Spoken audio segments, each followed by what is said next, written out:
E hoje a gente está propondo uma dinâmica diferente para o nosso encontro, aonde eu vou mediar algumas questões, algumas reflexões junto ao nosso querido Hélio Vanderlei e ao José Arimateia, que em breve estará conosco, está com algum probleminha de conexão, mas em breve estará conosco. Algumas questões reflexivas junto aos municípios, né, ao território e a gestão de recursos hídricos, olhando para a bacia hidrográfica como essa unidade de integração. E é claro que a gente quer contar com a participação de todos vocês, com dúvidas, perguntas, opiniões, enfim, fiquem à vontade para participar conosco. Então, vou passar a palavra para o Hélio, para ele se apresentar, e depois eu volto com esses questionamentos e reflexões. Obrigado, Lívia, pelo convite, e os demais participantes, Marilene da UERJ, e senhores e senhoras que estão participando dessa formação. Meu nome é Hélio Vanderlei, sou diretor de Segurança Hídrica e Qualidade Ambiental do INEA, e tenho sob minha responsabilidade o monitoramento qualitativo de todos os rios e bacias hidrográficas desse estado do Rio de Janeiro. Estou aqui aberto a ouvir, a discutir. Fui secretário de Meio Ambiente no município de Paracambi por 7 anos, implantei gestão ambiental municipal.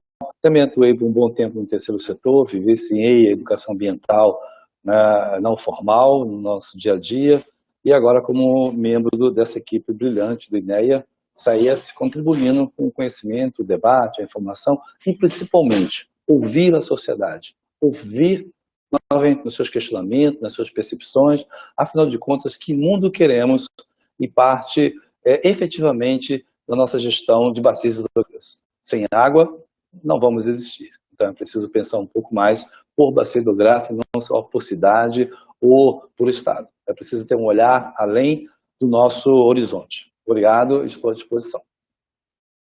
Obrigada, Hélio. Então vejam que o Hélio foi escolhido a dedo porque ele tem uma vasta experiência também na área municipal, o que muito agrega a esse curso, né? Assim como a Arimateia também tem experiência na área municipal, e o Hélio vai um pouco além, porque ele já esteve, né, nos 3 setores da gestão de recursos hídricos, estando também na sociedade civil, o que traz uma reflexão ainda mais profunda. Então, já para começar, eu vou perguntar para o Hélio quais são as atribuições e competências municipais que, na opinião dele, mais se relacionam com a gestão de recursos hídricos. E aí, depois da resposta dele, eu acho que a gente pode abrir para caso algum cursista queira se manifestar também. Bom, Lívia, eu acho que é uma questão multidisciplinar, né? Não dá para olhar a questão das políticas públicas num território municipal se você não tiver uma visão mais ampla, né, de gestão municipal, integrando educação, saúde, meio ambiente, desenvolvimento econômico. Não dá para a gente pensar a gestão da bacia, município, se um secretário de meio ambiente não consegue interagir com seus colegas, não consegue mostrar a importância do saneamento básico, de investimento em saneamento, em serviço baseado na natureza, em recuperação das matas ciliares, se você está falando de saúde. Então, quanto mais eu vou investir em saneamento, quanto mais eu vou ter um sistema de drenagem melhor para a cidade, com a melhor cobertura que eu vou ter florestal, eu vou reduzir muitos impactos, né? E a gente fala de resiliência da cidade, né? A cidade tem que estar preparada para as mudanças climáticas. E a gente precisa entender como é que essa cidade se comporta. Eu sempre costumo dizer que a cidade é sempre um corpo doente, Lívia. Sempre tem um problema para resolver. Ele nunca está 100%. A gente acha que está 100%, é que a gente não olhou internamente o corpo. A gente não percebeu como o corpo está se movimentando. Então, para estar bem administrado, bem gerido, é preciso que um executivo, um prefeito, tenha uma visão clara de gestão do seu território e das políticas públicas num contexto mais global. Saneamento, eu acho que as prefeituras, por exemplo, deveriam fazer seus departamentos de gestão de recursos hídricos na Secretaria de Meio Ambiente, integrando as políticas de diversas secretarias. Não é fácil. Eu já fui secretário de Meio Ambiente, não é fácil fazer gestão pública integrando esses diversos atores, porque existem vários interesses na gestão pública municipal, que desde a elaboração do seu plano diretor, do seu plano plurianual, dos seus projetos e da execução. E que isso tudo esbarra no orçamento do município, que muitas vezes o cidadão nem sabe quanto é o orçamento da sua cidade, e não sabe quanto é gasto na educação, na saúde, no transporte, e simplesmente ele tem uma visão daquele corpo, mas ele não conhece o corpo por dentro. Então, para mim é muito importante que os estudantes percebam que é preciso ter conhecimento de como integrar ações e potencializar. Cidade moderna, cidade sustentável, é quando todo o ecossistema da administração pública ele consegue dialogar de uma forma coordenada. E para isso é preciso um executivo que entenda de gestão e possa coordenar sua equipe técnica e as políticas públicas, dando resultado direto ou indiretamente para outra secretaria, mas principalmente para a sociedade. De uma forma geral, é o meu ponto de vista sobre a sua pergunta. Hélio, eu acho que é um excelente ponto de vista. Queria dar as boas-vindas aí ao Arimateia, que conseguiu se juntar a nós. Arimateia, gente, eu vou passar a palavra para você se apresentar. E aí depois volta a palavra para mim. A gente está na primeira pergunta, primeira reflexão que eu estou fazendo junto com o Hélio, mas eu quero dividi-la com você. E depois a gente abre aí para manifestação mais. Seja bem-vindo. Obrigado, Lívia. Boa tarde, Hélio, também. Boa tarde a todos e todas que estão nos ouvindo. Prazer a gente poder estar aqui nesse bate-papo à tarde, né?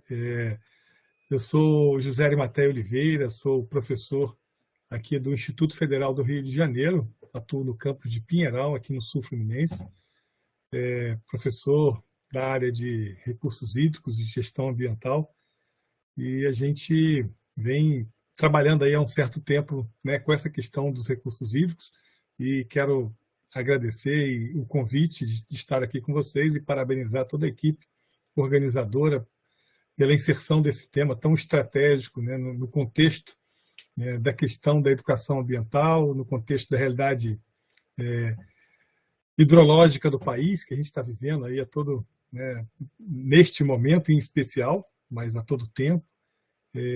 A gente tem uma trajetória aí eu sou formado pela Universidade Rural, sou licenciado em Ciências Agrícolas, tenho mestrado também na Rural na área de Ciências Ambientais e Florestais, e a gente tem aí uma pequena experiência também na gestão pública federal, que eu sou servidor público federal, mas também na gestão pública municipal, né, tendo sido prefeito do município de Pinheiral.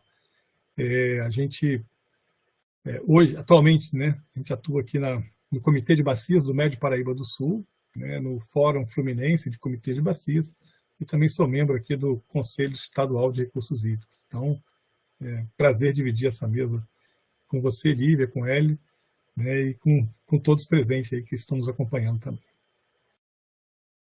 Obrigada, Arimateia. Estão pedindo para, se você puder aumentar o som do seu microfone, parece que vai ajudar.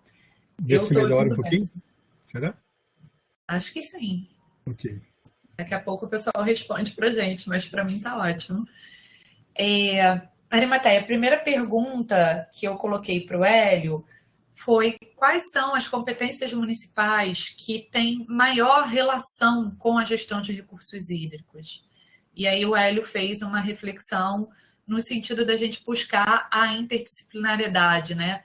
O diálogo com outras áreas do próprio poder público municipal e o quanto isso é difícil de ser colocado na prática. E que talvez até fosse importante, Hélio, qualquer coisa você me corrija aí, mas que talvez até fosse importante criar um departamento de recursos hídricos dentro das prefeituras para que esse tema ele ganhasse a dimensão que ele de fato tem, né? Mas que poucas vezes a gente consegue organizacionalmente perceber. Sem dúvida, e tentando colaborar, eu acho que tem uma questão, né, central nesse processo que a gente vivencia na questão da gestão de recursos hídricos, que é a gestão do território. Então, a gente tem um pequeno desencontro legal, né, sobre a gestão do território e a gestão das águas. E aí a gente sabe que a disponibilidade, né, de águas, né, a disponibilidade hídrica de um determinado território, ele está diretamente ligado, está intimamente relacionado com o uso e ocupação do solo. Então, quando a gente não consegue afinar as preocupações ou as prioridades, os investimentos e as políticas públicas, né, nesses dois setores, o setor de gestão de recursos hídricos, que, em geral, é de competência do Estado, né, e a gestão do território, que é de competência do município, né, a gente acaba tendo aí um descompasso grande e consequências muito ruins, né, para o conjunto como um todo, para o território, para a população que vive nesse território e, na verdade, para o sistema como um todo. Então, certamente essas interfaces passam, né, por essas políticas de planejamento de uso do solo, todo o planejamento do pensar da cidade, o plano diretor da cidade, né, e, naturalmente, nós estamos aqui num tema que é, né, intimamente relacionado, que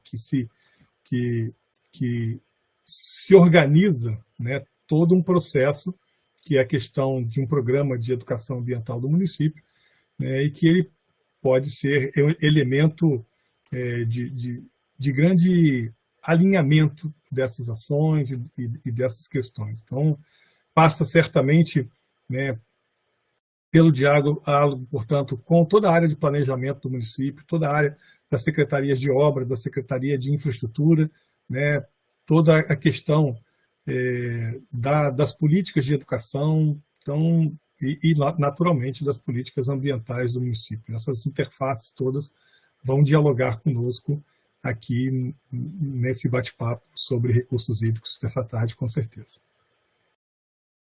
Só para incrementar um pouquinho, eu acho que as opiniões de vocês dois são muito coerentes e que a gente também precisa olhar para a água como um objeto que ou limita ou possibilita o desenvolvimento econômico. Porque a gente olha para as cidades e elas querem crescer, crescer, crescer. E a gente não pensa que o meio ambiente ele tem um limite a ser respeitado, né? A gente tem um limite de crescimento. Não dá para superlotar uma cidade sem criar uma estrutura para isso. E a água, ela vai muito nesse limitador, né? Porque onde não tiver água, você vai ter uma dificuldade maior para se desenvolver. E aonde tiver muita água, você também vai ter uma dificuldade, né? Os extremos. Então, a gente precisa pensar o nosso planejamento de acordo com o que a gente tem de disponibilidade de água, como você bem colocou aí, né, Arimateia? E a gente pouco olha para isso. O Hélio trouxe um exemplo muito bom também, que é o exemplo da saúde, as doenças de veiculação hídrica. E quando a gente não cuida dos nossos corpos hídricos, a gente tem uma pior qualidade de água e a gente tem um maior custo econômico naquele município. Porque a empresa de saneamento vai ter um trabalho maior, vai precisar de mais químicos para tratar essa água, para distribuir, né? Enfim, tudo isso acaba trazendo um custo mais caro para a indústria, um custo mais caro para a agricultura, e poucas vezes a gente olha para isso. A gente tem um comentário aqui, que é da Nayara Silva Souza, que diz: como posso fazer a diferença para tentar mostrar que a recuperação dele pode ser mais rica do que a destruição em prol do progresso. Essa é uma reflexão que eu acho que a gente precisa trazer para os nossos gestores, né? E o Valdemiro de Almeida Pinto Filho diz: desconcertos legais, matas ciliares são suprimidas e construções ilegais se erguem todos os dias. Quando isso vai mudar? Fica aí para a reflexão de vocês dois também. Não sei se Hélio quer falar alguma coisa sobre os comentários, sobre as perguntas. Eu colocaria inicialmente falando a questão de planejamento e gestão do território. A matéria falou uma clássica, né? Um território que não tem planejamento, não tem gestão, ele vai levar desordem urbana, né, e centenas de milhares de impactos no dia a dia, na vida das pessoas. As pessoas não sabem. Eu vou dar um exemplo muito simples. Quando você não tem um sistema de coleta de lixo na cidade organizada, onde a população compreende a importância da coleta, participa da coleta seletiva, entende o rio não como um corpo que transporta o lixo, mas sim como um corpo que deve ser preservado, como são suas artérias, que não pode ser pida com gordura. Eu sou um homem muito simples, de palavras muito objetivas, para que você perceba que, de forma simples, a gente pode construir soluções. Então, somente da sua participação na comunidade, quando você se organiza com seus vizinhos, seus colegas, olha, esse rio, ele é nosso. Nós precisamos entender que não dá para construir de forma irregular, a gente precisa denunciar, a gente precisa acompanhar a denúncia, a gente precisa entender o que pode e o que não pode nessas margens dos rios. E é verdade que você colocou, as nossas matas ciliares foram, na sua grande maioria, dizimadas por ocupação desordenada, incentivada muitas vezes por interesses locais. Muitas cidades nasceram na margem dos rios, você pode pegar Itabaperuna e muitas outras cidades, nasceram dos rios. Todas as cidades nasceram de povoados próximos ao corpo hídrico. Por quê? Porque era água para abastecer o povoado. Então, eles têm uma prática, né, de ocupar, desmatar, desde a construção das suas pequenas aldeias por qualquer país da América Latina. O que muda é quando você tem uma legislação. E aí, né, José Arimatea, você tem uma legislação forte, você tem gente de planejamento, gente de gestão, de fiscalização, e que executa aquelas políticas públicas na defesa do meio ambiente, para que você possa ter um território melhor. E aí, como eu participo disso? Muitas vezes o cidadão não sabe nem qual é o orçamento da Câmara de Vereadores. Ele não participa do debate sobre políticas públicas, mas ele faz o questionamento da ausência do poder público, mas ele não percebe que ele mesmo é ausente desse processo constitutivo democrático participativo da sua sociedade. Não vou me alongar, vou deixar ali bater essa bola também, porque eu gosto de despertar nas pessoas o que tem de melhor, né? O desafio. Beleza, Hélio. E na verdade, esse é o contexto, né, que a gente precisa embasar a construção de um projeto de um programa de educação ambiental, né? Então, essa é uma questão que me preocupa muito, porque, na verdade, a gente, quando vai fazer um plano, a gente precisa partir de um referencial, de uma realidade local, que ela tem que ser a expressão da realidade local. Não adianta ser a expressão de uma realidade virtual, de como eu gostaria que fosse a minha cidade. Todo plano, ele nasce desse processo, ele nasce de um diagnóstico, de um olhar sobre o seu território, sobre a sua comunidade. E esse referencial que a gente tem é um referencial que tem que estar expresso no nosso plano. Então, assim, a gente não tem como fazer um plano eficiente, que seja capaz de fazer esse enfrentamento depois, se a gente achar que a gente vai colocar no plano que todas as margens dos rios das nossas cidades são áreas de preservação permanentes e, portanto, são matas, florestas, tem capivara passeando, tem tatuzinho passeando, passarinho, não tem, né? A casa está dentro do rio hoje, o tubo de esgoto está jogando esgoto dentro do rio, choveu um pouquinho, entra água na casa das pessoas, causa um transtorno danado. Então, esta realidade, ela precisa estar expressa no nosso diagnóstico do nosso plano, para que, a partir daí, a gente possa começar a fazer um referencial de construção de um outro olhar com essa comunidade. Então, quando a gente fala de plano municipal de educação ambiental, a gente se remete muito à questão da educação formal, da educação da sala de aula, da escola, de trabalhar com as crianças e tal, mas também, naturalmente, ele tem um viés da educação não formal, né, e que perpassa, que precisa ter um olhar especial para essas comunidades ribeirinhas que vivem à margem desses rios e que necessitam daqueles 20 metros quadrados, 30 metros quadrados, que está quase que metade dentro do rio e metade fora do rio, para a sobrevivência dele. Então, veja aí também da gente conseguir entender a realidade de cada um dos nossos municípios, né, que são realidades muito distintas, mas que um cenário como esse dificilmente está ausente em qualquer uma das 92 municípios do estado do Rio de Janeiro. Né? Sempre tem algum lugar que a gente está mais dentro do rio, né, do que outro. Né? E a partir daí a gente tem que pensar, né, como interagir com essa população, como interagir, como construir o conjunto das políticas públicas, né, em outras áreas, que a gente possa fortalecer ações e reverter problemas que a gente tem hoje, que são graves em muitos casos. Então, o tema realmente é bastante provocativo. Pode falar, Hélio. Lívia, eu só queria fazer um comentário. Quando eu fui secretário de Meio Ambiente de Paracambi, cidade pequena de 45 mil habitantes, né, nos anos 2000 até 2007, Eu fui morar em Paracambi, vivi lá na cidade durante 7 anos. Por viver na cidade e observar a cidade no final de semana, eu fiquei percebendo que parte do corpo hídrico do Rio dos Macacos, ok, parte dele, as casas eram feitas de frente para o rio. E aí eu fui procurar conversar com os moradores por que parte das casas era de frente para o rio e depois certo trecho, né, era o quintal das pessoas. As pessoas comentavam que quando chegaram lá na década de 1850, 1900, anos, eles disseram o seguinte: olha, o rio era lindo, era água cristalina, meus filhos pegavam peixinho, e nós gostávamos de ficar de frente para o rio. Então nós construímos uma distância de 30, 20 metros da margem do rio, o rio era nosso jardim. E aí depois foi perguntar que as pessoas que construíram as casas com quintal no rio, diz o seguinte: a gente não tem o menor interesse, a gente joga o lixo e a gente joga o esgoto. Então, duas percepções diferentes numa mesma cidade, onde as pessoas admiravam o rio, gostavam da sua biodiversidade, e depois, na década de 60 e 70, as pessoas começam a construir, né, de costa para o rio. Foi exatamente isso que a sociedade brasileira fez: ele virou as costas para os rios, desprezando o valor e a importância do rio, não só para a economia, não só para a saúde, não só para o desenvolvimento econômico, para a agricultura. Simplesmente nós passamos a desprezar os rios, né, como as principais artérias de um corpo hídrico, que é o nosso próprio corpo humano, que precisa de água. Nosso sangue, boa parte dele é água. Hoje eu estou poético. Perfeito, Hélio.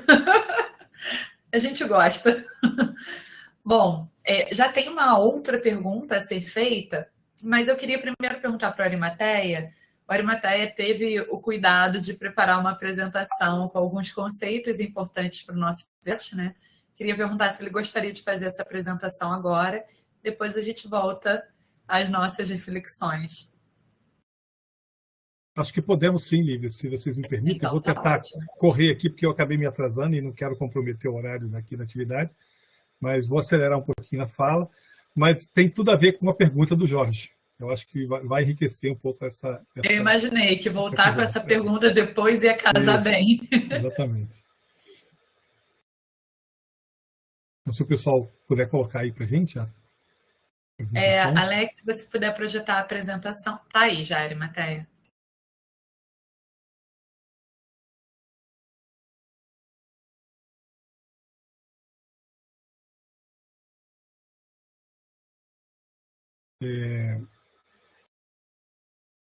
Deixa eu entender a ferramenta aqui. A gente passa, e vocês passam para a gente? Como é que... Está terminando de cá a apresentação, só um segundo. Aí ela vai entrar e o senhor vai poder passar. Show de bola.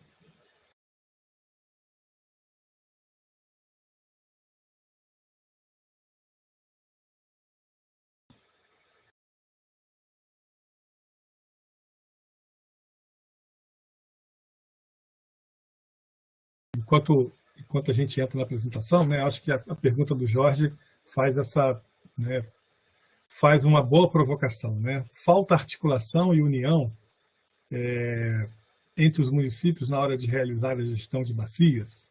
Então, a grande questão é a gente começar a entender, né, para todo mundo, a questão da gestão de bacias, né? Então, primeiro a gente precisa ter as pessoas com esse entendimento para que a gente possa evoluir numa etapa seguinte, que acho que é exatamente essa articulação e essa união que o Jorge coloca aqui, que eu vou tentar minimamente dar uma geral aqui para que a gente possa nivelar as pessoas, porque a gente está falando, né, de uma questão hoje que é a relação com as bacias hidrográficas, e a gente precisa entender, né, o que é a bacia hidrográfica, em que escopo ela está. Isso está organizado também na nossa estrutura legal, porque a gente está falando de um plano municipal, né, que precisa de um referencial também para acontecer. Então, vou tentar ser rápido aqui, e para isso a gente precisa fazer referência à Política Nacional de Recursos Hídricos, que vem lá do ano de 97, pós-Constituição de 88, e que é baseado no modelo francês de gestão das águas, que busca uma integração, que busca ter uma relação forte entre diversos segmentos, né, da sociedade, e a gente tem uma política que herda essas características, né? A nossa lei, ela apresenta alguns fundamentos, objetivos, diretrizes, instrumentos e um Sistema Nacional de Gerenciamento de Recursos Hídricos, que é importante a gente ter esse referencial para entendermos algumas coisas que a gente vai falar depois, né? Então, e dentro desses fundamentos, a gente precisa perceber o seguinte: primeiro, a clareza que a água é um bem de domínio público, e essa legislação traz isso de forma muito clara, e um avanço dela.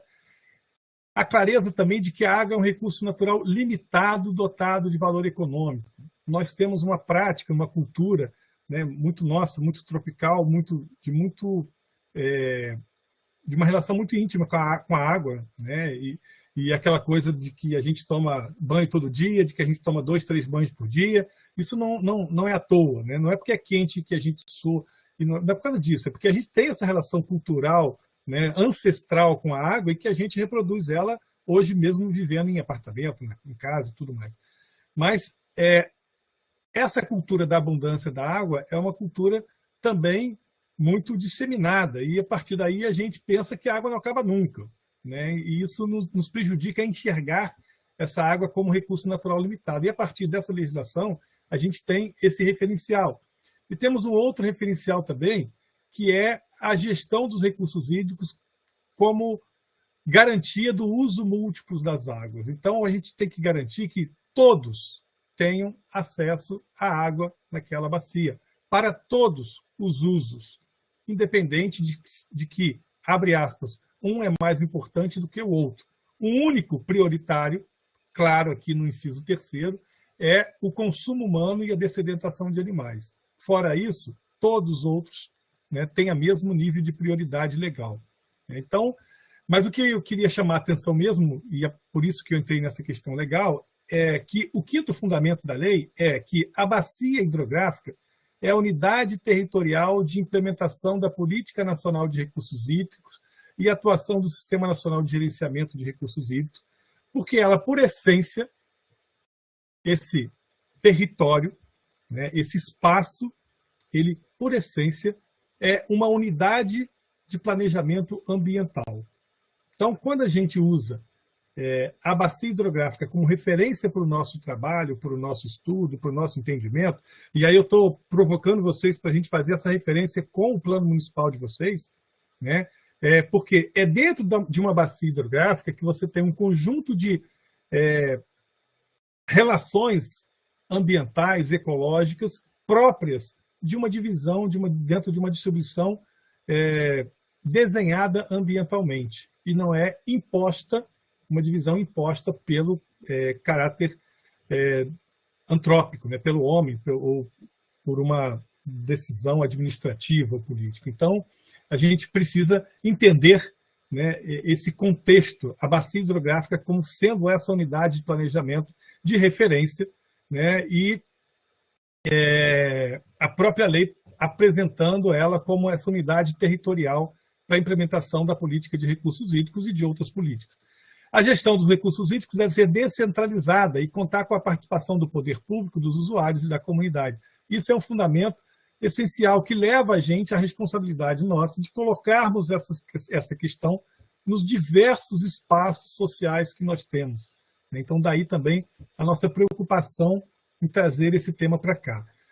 Tem aqui algumas questões, mas eu vou simplificar porque eu já atrasei aqui no começo da conversa, né? Mas eu acho que a gente tem aqui objetivos dessa política, que é assegurar a disponibilidade de água em quantidade e qualidade.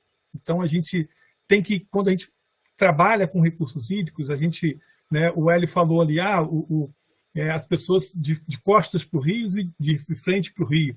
Elas estavam de frente porque o rio demonstrava uma qualidade do rio e uma qualidade ambiental. A partir do momento que ele perde essa qualidade, a gente vira as costas para o rio, né? Então, a gente precisa de água em quantidade para o desenvolvimento econômico e social de um determinado território, mas a gente precisa também de água em qualidade, e para isso as nossas ações devem sempre linkar essas duas questões, né, de quantidade e qualidade de água. Além disso, a utilização racional e integrada dos recursos hídricos, incluindo o transporte aquaviário, não é o nosso caso, nosso estado, né, não tem muito essa capacidade com seus rios, visando o desenvolvimento sustentável. A prevenção e defesa contra os eventos hidrológicos críticos, aí sim a gente volta, né, para a temática que está posta, a questão das mudanças climáticas, a questão de toda essa discussão da crise energética que a gente está vivendo, né? E a partir daí a gente tem um conjunto de bases legais que devem estar presentes nos nossos planos municipais de educação ambiental, que vão dar subsídios a essa discussão.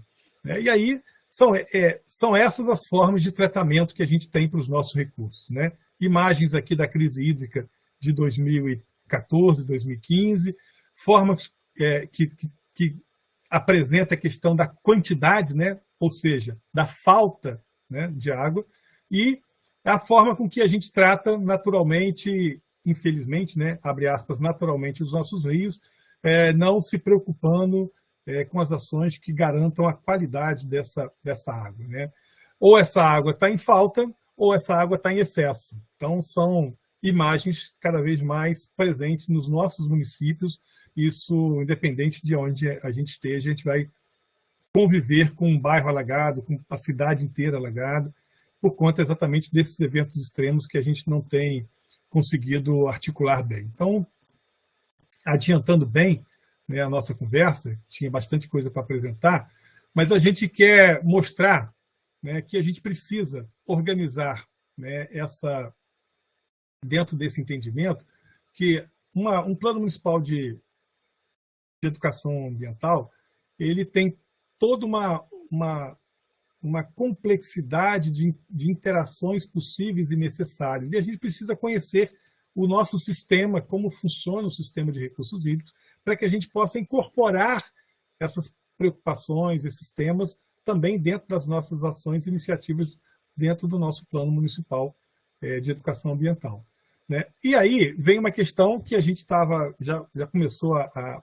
passar por ela, né? Que é a questão da dominialidade dos rios, né? Então, quem gerencia aquele rio, quem gerencia aquele recurso hídrico, aquela determinada bacia, né? Então, bacia hidrográfica pensando no corpo hídrico, né? Então, nós temos rios que são rios de domínio federal, são rios esses que cortam mais de um estado ou o Distrito Federal, né? A gente tem como nosso grande exemplo aqui no estado o Rio Paraíba do Sul, que nasce no estado de São Paulo, nasce também no estado de Minas Gerais e nasce também no Rio de Janeiro, cortando grande parte desses 3 estados aqui na nossa região. Então, esse domínio do rio, né, que é um rio federal, né, por passar por mais de um estado, ele se dá a partir de um comitê de bacias federal, está sujeito, subordinado aí à Política Nacional de Recursos Hídricos e à Agência Nacional de Água e Saneamento, né? E a gente tem também os rios de domínio estadual, ou seja, os rios nascem e desaguam dentro do próprio estado. A gestão dessas bacias são feitas pelos comitês de bacia estaduais, né? E nós estamos subordinados aqui, submetidos à política estadual de recursos hídricos e toda a legislação que dela deriva. E aí vem a questão que a gente já começou a colocar, né? A questão que trata da gestão sobre as águas e da gestão sobre os solos. Porque não tem como você pensar a água simplesmente aquela água que está naquele momento na calha do rio, né? O rio ele não se faz ali, ele se faz dentro do contexto, né, da dinâmica do ciclo da água, das chuvas que recaem sobre o nosso território, da capacidade que o solo tem, né, de absorver essas águas serem incorporadas no lençol freático e, naturalmente, vagarosamente, serem liberadas a partir das nascentes para compor os corpos d'água que formam os nossos rios, né? Só que dentro desse processo, dessa construção, né, desse funcionamento, existe um solo nesse meio de caminho, que é, na verdade, a nossa grande caixa d'água, é o nosso grande reservatório, né? E aquilo que a gente fala hoje, em vários temas, a gente vê e a gente se contrapõe com questões tipo engenharia cinza e engenharia verde, né? Então, o que é engenharia cinza? Engenharia cinza, você precisa guardar água dentro da bacia, então você vai usar investimento em obras, em concretos, para poder fazer uma grande represa para guardar a água na represa dentro da sua bacia hidrográfica. Se contrapondo à engenharia verde. O que é a engenharia verde? É você usar ferramentas da natureza para que você possa guardar água na sua bacia hidrográfica também, da mesma forma que na na represa, né? Mas você vai guardar dentro do solo, a nossa caixa d'água natural, o nosso reservatório natural de água. E aí a gente, quando fala dessa questão da gestão de águas, a gente fala sobre esse contraponto, né? E esse descompasso, como a gente falou um pouco atrás, sobre como se fazer a gestão das águas se a gente também não consegue fazer a gestão do solo. Se a gestão das águas está referenciada a nível estadual e a nível federal, e a gestão dos solos, por lei, é de domínio do município. Então, é importante que a gente incorpore essas preocupações, porque o município tem um papel importante nesse processo, e quando a gente fala de um plano municipal, né, de educação ambiental, necessariamente essa preocupação tem que estar presente nesse plano, e a gente tem que construir ali uma lógica de conhecimento e entendimento do processo. Então, a gente quer trazer aqui, para a gente poder abrir a discussão, a questão do que é uma bacia hidrográfica, né? Então, é um território naturalmente delimitado pela natureza, então não é o homem que faz essa delimitação, e o que define esse território é exatamente o elemento chuva, ou seja, é onde a água da chuva cai e ela escorre, ela define, né, em que bacia hidrográfica faz parte daquele território. Então, quando a gente tem, né, vou passar para essa imagem aqui, né, você tem dois rios correndo em paralelo, um rio aqui e outro rio aqui, e aqui no meio, né, você tem o que a gente chama de interflúvio ou divisor de águas. Então, essa é uma linha imaginária que delimita uma bacia hidrográfica, e nessa delimitação, quem faz essa delimitação, na verdade, é a água da chuva, porque a gente entende que se a chuva cair para cá, ela vai escorrer para esse rio, e se a chuva cair para cá, ela vai escorrer para o lado de lá. Então, tem um meio de caminho aqui, que é a chamada linha imaginária do divisor de águas, ou do interflúvio. Então, daí a importância da gente entender que é neste território de uma bacia hidrográfica que a natureza e seus processos criam uma interação única. Esse território aqui, ele não se reproduz aqui e não se reproduzirá nas outras bacias hidrográficas, porque é a altitude, é o tipo de solo, é a quantidade de água, é a geologia do local, é a cobertura vegetal que você tem aqui, é a ocupação do solo maior ou menor, com maior intensidade ou menor intensidade antrópica, que vai impactar e criar condições neste território muito próprias dele. E a gente faz tudo errado quando a gente não leva isso em consideração. Então, a gestão de recursos hídricos coloca lá na lei a referência para que a gente possa usar a bacia hidrográfica como referência de unidade de planejamento ambiental, exatamente por isso. Porque quando você estuda o território e todas essas interferências e influências que você tem, você consegue pensar o território buscando soluções para os seus problemas. Agora, quando você aplica neste território, né, conhecimentos que você traz lá de fora e que não necessariamente estão de acordo com essas características próprias ambientais locais aqui, a chance de dar errado é muito grande. Né? Então, daí a preocupação que a gente tem para que a gente possa olhar a gestão de recursos hídricos, mas olhar o uso do território da bacia hidrográfica como sendo unidade de planejamento nossa. Então, sugestão, incorporem o território das suas bacias hidrográficas nos seus planejamentos dentro do programa, dos seus planos municipais de educação ambiental. Porque a ação que você vai fazer de educação ambiental neste território, numa cidade, num determinado bairro, numa determinada comunidade, ela não necessariamente será igual nesse outro território, nesse outro bairro, nessa outra comunidade.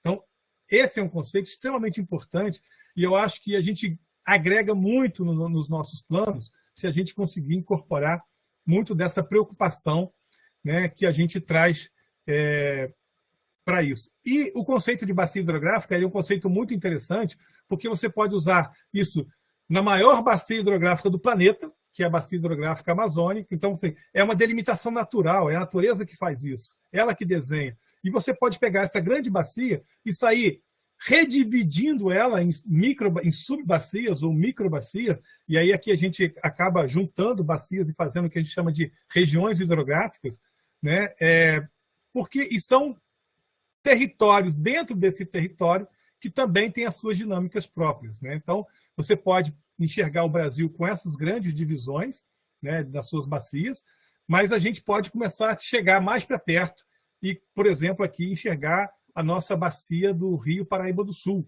né? Aqui em vermelho o território de São Paulo, aqui em laranja o território fluminense e aqui em verde o território mineiro, dentro da mesma bacia hidrográfica. Então, aqui tem um conjunto de interações vividas aqui que não são iguais às interações vividas aqui fora dessa bacia e não são iguais às interações vividas aqui também fora dessa bacia. Então, a gente pode fazer esse olhar a nível macro da bacia e depois a gente vai incorporando também a divisão política administrativa que a gente organiza. A partir das regiões hidrográficas, a gente também se organiza enxergando, né, aplicando o olhar da microbacia no nosso território fluminense. A gente tem no Rio de Janeiro, né, 9 regiões hidrográficas dadas pela Política Estadual de Recursos Hídricos. Cada uma dessas regiões hidrográficas tem um comitê de bacias funcionando e atuante. Então, todos nós aqui, nesse encontro, estamos dentro desse território, estamos dentro de um território de uma região hidrográfica, estamos dentro de um território de atuação de um comitê de bacias. Adiantando bastante, né, para a gente poder... aqui a gente tem a mesma bacia do Paraíba do Sul, só com as suas divisões internas. Aqui a bacia paulista, aqui a região do Médio Paraíba, de onde eu estou falando, aqui a região do Rio Piabanha, do Rio dos Rios e do Baixo Paraíba do Sul e Itabapuana. Então, essas 4 regiões aqui são regiões que estão no estado do Rio de Janeiro e dentro da bacia do Rio Paraíba do Sul. Então, são essas 4 regiões aqui que eu mostrei naquele mapa lá, né? São as regiões dos afluentes do Paraíba do Sul no estado do Rio de Janeiro. E aí a gente faz um zoom maior um pouquinho, é o zoom aqui da minha região do Médio Paraíba, olhando, né, para que a gente possa enxergar o nosso território, e aí cada um tem que fazer esse exercício de enxergar o seu território.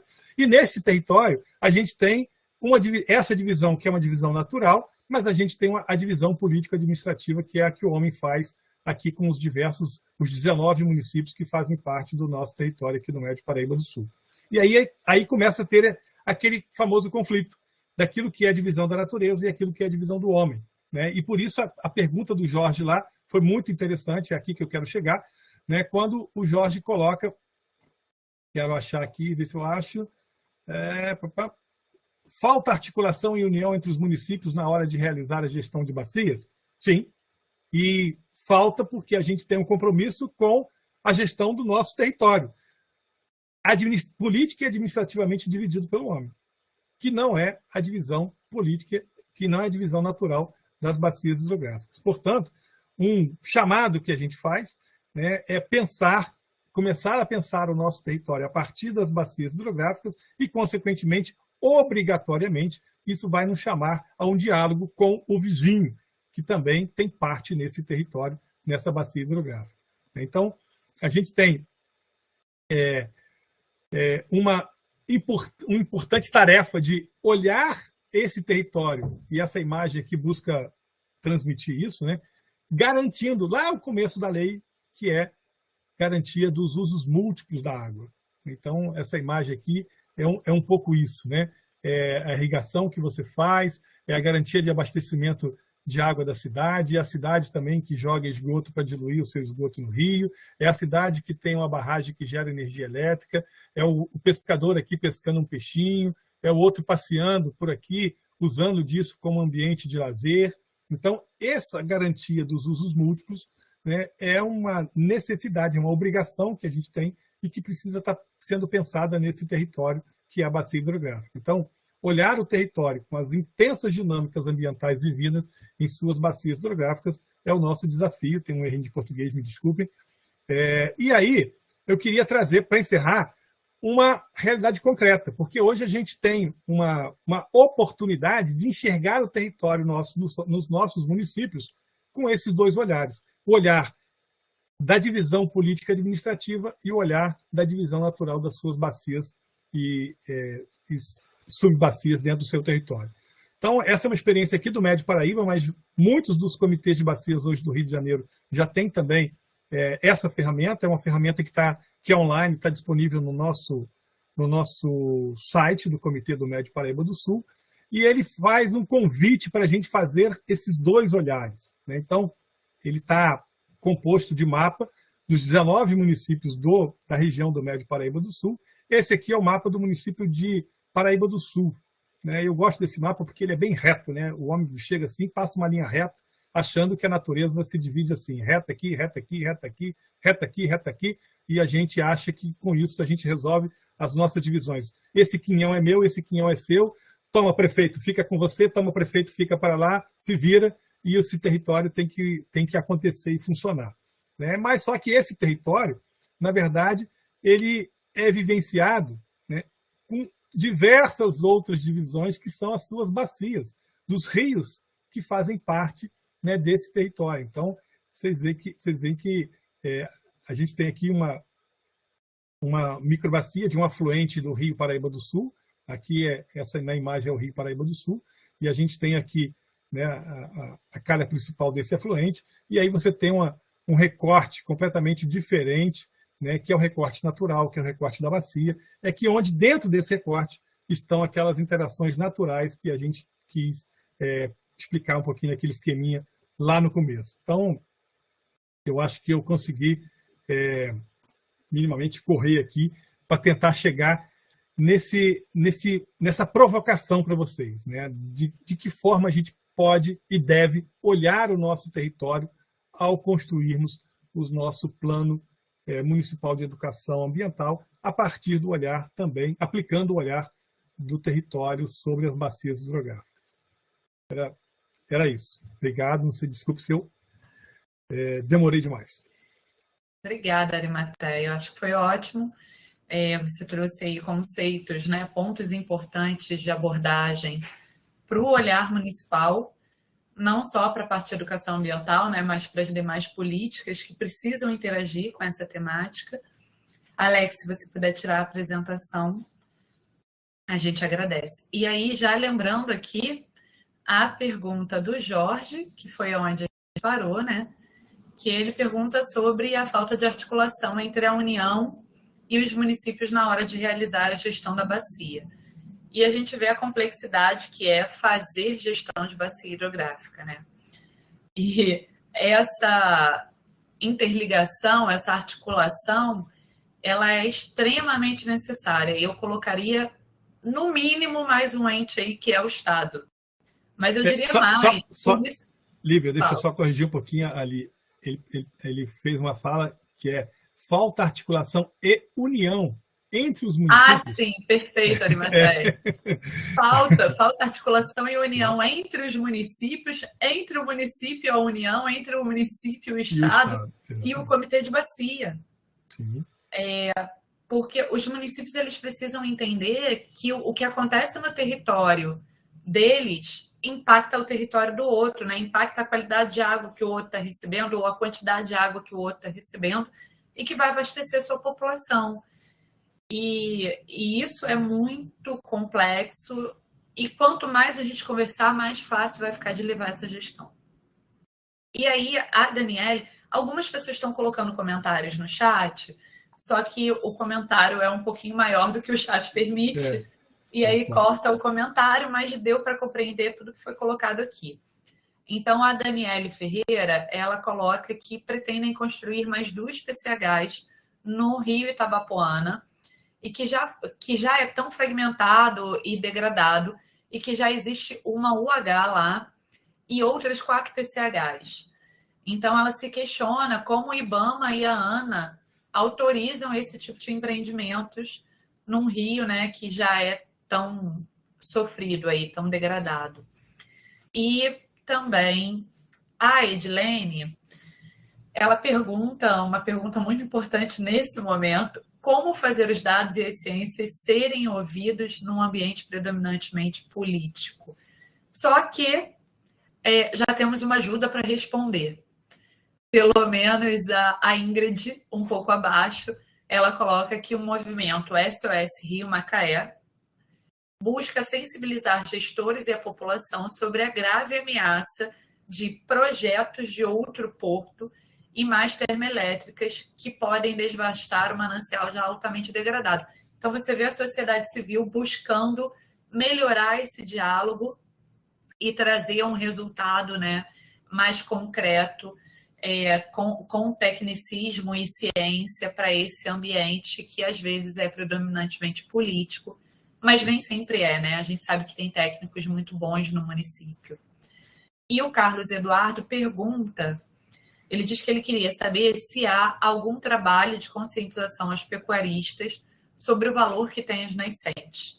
E se isso já foi pensado, porque ele já viu coisas muito sérias acontecendo que geram a degradação dessas nascentes. E aí, deixa eu só ver aqui que chegou mais pergunta. A Reginalda dá boa tarde e diz que... ela pergunta, já existe no estado do Rio de Janeiro o projeto produtor de água? Sim, Marilene, existem vários pontos. O Hélio e a Arimateia podem comentar, porque os comitês de bacia têm essa ação, né? A ação da Agenda Verde, digamos assim, como uma das suas prioridades e tem uma preocupação muito grande com isso. Acho que a gente pode parar por aqui, depois a gente vai para as próximas, porque já são muitas perguntas. Então, Arimateia, eu vou passar para você comentar primeiro, te agradeço a apresentação, e depois a gente passa a palavra para o Hélio. A Daniele falou dessa questão das PCHs, realmente é uma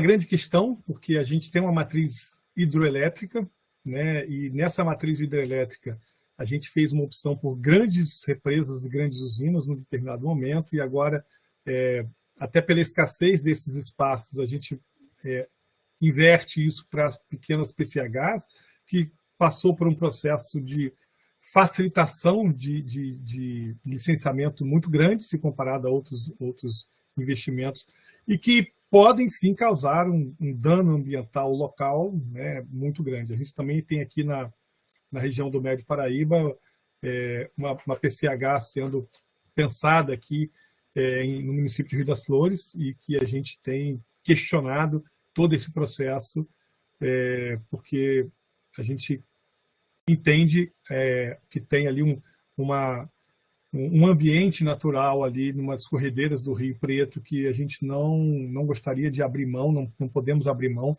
do ponto de vista da importância ambiental, ecológica daquele espaço. Por outro lado, a gente tem um país muito louco, porque você, numa crise energética que tem, né, a gente tem um programa de retirada de incentivos, por exemplo, para a energia fotovoltaica, né, que é uma grande oportunidade que a gente tem. A gente deveria popularizar isso ao máximo. Todo telhado de casa devia ter uma mini usina produzindo energia elétrica, e a gente tem um conjunto de leis que está com os dias contados para diminuir o incentivo a esses investimentos. Então, tudo isso passa pela discussão da política, tudo isso passa pela discussão, né, de quem nós escolhemos enquanto nossos representantes, a nível municipal, a nível estadual e a nível federal. Não tem como a gente pensar isso descolado, né, da política, do espaço político nosso de intervenção. E não tem como pensar num plano de educação ambiental que não traga essas discussões, que não traga essa realidade, que não traga essa temática. E é lógico que, né, num município como Bom Jesus de Itabapoana, provavelmente vai ter isso muito mais presente do que no município onde eu resido, que é Volta Redonda, que a gente não tem capacidade de geração de energia elétrica. Então, mas essas realidades, elas precisam estar refletidas dentro do nosso plano municipal. E aí, numa preocupação de que a gente precisa também entender o papel da sociedade civil dentro desse processo. E já vou emendar com a pergunta do Ednei, que fala da questão como fazer os dados e a ciência serem ouvidos num ambiente predominantemente político, né? Quando a gente faz o equilíbrio das forças dentro da política, e a sociedade civil tem um papel extremamente importante nesse processo, e a gente precisa construir um plano municipal que seja em diálogo com essa sociedade civil, para que ela sinta-se pertencente a esse processo e para que ela possa, posteriormente, se sentir parte integrante desse processo. Então, não tem como a gente intervir nesse processo se não tiver pertencimento e não tiver abertura, se não tiver transparência, se não tiver uma ação democrática para essa construção e para que isso depois possa ser transformado num compromisso da prefeitura, chancelado pela Câmara Municipal, incorporado nas políticas educacionais do município, né, e nas políticas ambientais do município, senão a gente vai simplesmente escrever mais um documento para ficar na prateleira lá do prefeito, do secretário de Educação, do secretário do Meio Ambiente, achando que cumpriram a obrigação, né? A questão da ação com os pecuaristas, né, é o grande desafio nosso.